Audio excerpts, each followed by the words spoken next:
there are people out there who are bad, and if given the chance, they'll kill you.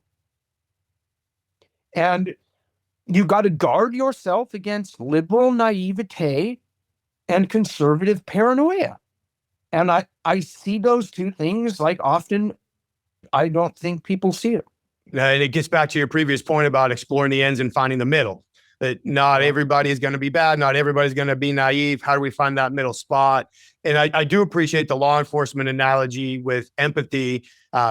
Is the first time you and I have had a chance to connect. I've got a background in investigations. And actually, I live in North Carolina now, but I was visiting here for work years before I moved here. And I happened to be driving around with another investigator whose wife was pregnant at the time. They were having a daughter. And we were going out to dinner and passed some skaters on the street. And I don't talk a lot about kind of like my background and stuff. People probably don't care, but I grew up a punk rock kid. So skaters were my friends. Like that's just who I hung around. And the guy I'm with looks out the window and says, I would never let my daughter date someone who looks like that.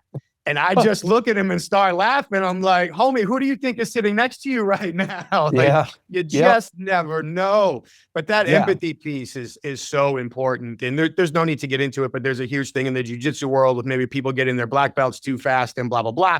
But sometimes I think you should have empathy for the person in that position and think about their personal issues that put them in this place and not really debate about whether it's fair or not.